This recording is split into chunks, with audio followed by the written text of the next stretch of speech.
I believe in miracles and I believe in destiny. Siguradong babagsak si Bongbong. One time, big time. Okay, maganda nga pong po sa inyo mga kababayan. Nagsagawa ng press conference itong si Shabit Singzon mga kababayan. One time, big time. One time, big time daw po mga kababayan. Parang narinig ko na yan kay Dado. Si dating retired Captain Dado Clemente. Hindi yata retired si Dado, sinibak yata Kung maalala nyo, si Dado nung rally sa EDSA, pumunta puro yan. Parang action star, parang si Ace Berel yung dati. Talagang pinagkagaluhan siya ng mga vloggers, mga kababayan. Ang sabi niya, one time, big time. Pero nung ginanap na po yung rally, malawak ang rally,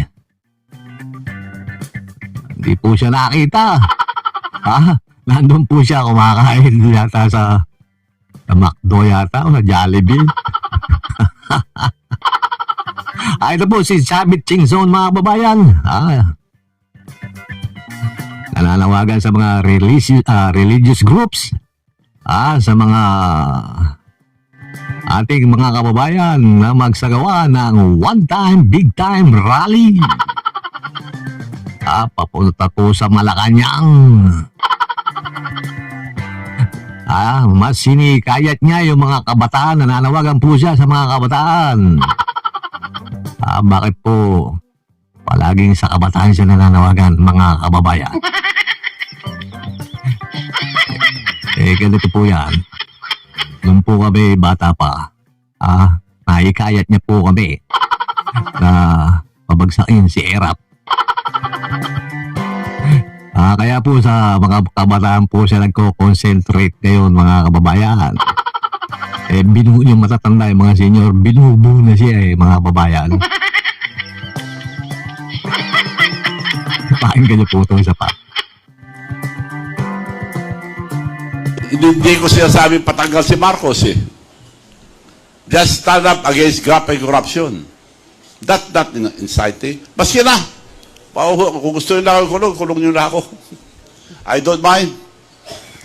By the way. Pakulong na. Pakulong nyo na raw siya. Dahil siya ipakulong. Malapit ka na talagang makulong. Susunod ka na kay Pokis. Wala kami Pokis sa'yo. Mga kabayan. Si Kumba panood nyo yung kay Maduro. Mga kababayan. Tinamo niya si Drap. Tinatawag niya pang duwag O yun na Nadakit na. Naposas pa. Tapos si dating Pangulong Duterte, di ba? Tinamo niya yung ICC. Come and get me.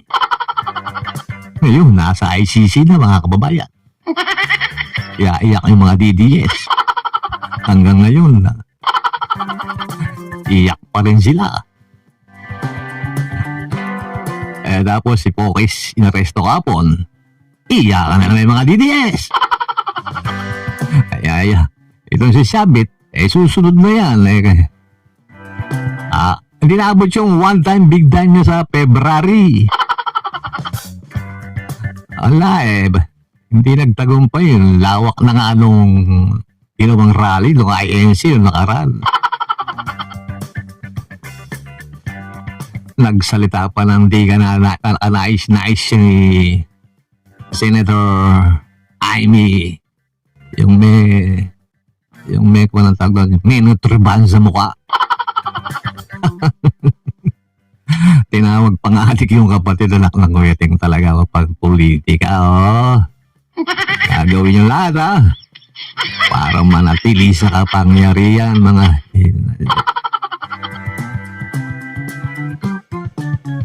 itong si Chavit mga kababayan.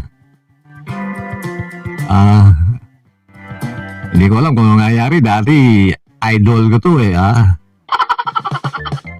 bakit na nagkaganito si Manong Chavit? Ako nyo matatandaan, magsipak nyo, kumpare yan, mga kababayan,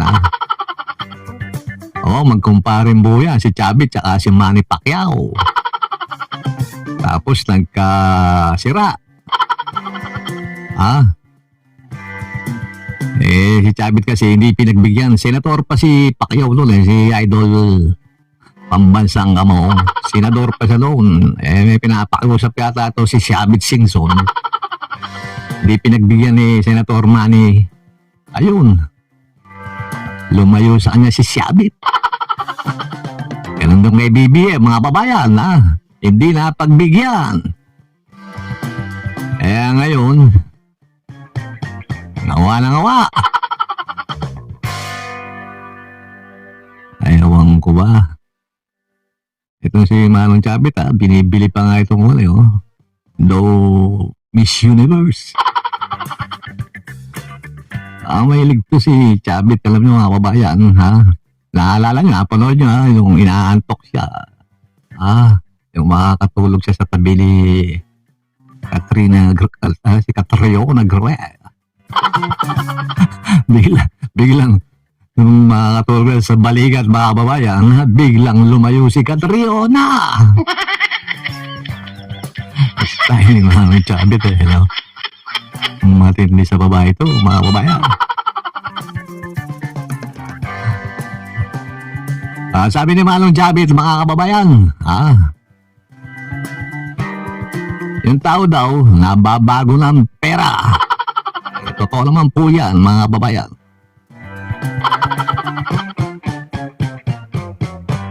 At ang musika,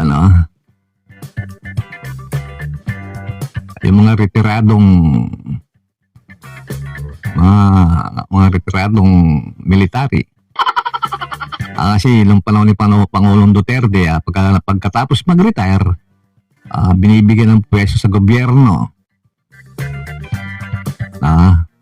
Yun, nahaluan na ng utak politika. Kaya hanggang ngayon, nahawa na sa politika. Pero po yung mga hindi, pagkatapos mag-retire, yung ating mga kasundaluhan, yung mga general, pagkatapos po nilang mag-retiro, dala-dala pa rin po nila. Dala-dala pa rin nila yung kanilang tungkulin sa bayan. Nananahimik lang sila, nagmamatyag. Hindi tulad ng mga nag-retire, binigyan ng pwesto sa gobyerno, nalangisan yung mga nguso nila ng mantika. Kaya ngayon, uwa ng uwa. Nasama na sila sa mga dating mga alagad ni Gloria. Yung mga nagpabagsak kay Erap noon. Andiyan pa rin sila ngayon, mga kababayan. Nawa sila ng hawa, iyak lang iyak. Hindi nila mapabagsak si BBM. Sabi ni Manong Chavit, nagbabago ang tao dahil sa pera. Tama si Manong Chavit. Kung wala kayang pera si Manong Chavit, pogi pa kaya siya? Okay, mga babayan. Hanggang dito lang, huwag niyo kalimutang mag-subscribe. Para updated po kayo sa susunod nating video, mga babayan.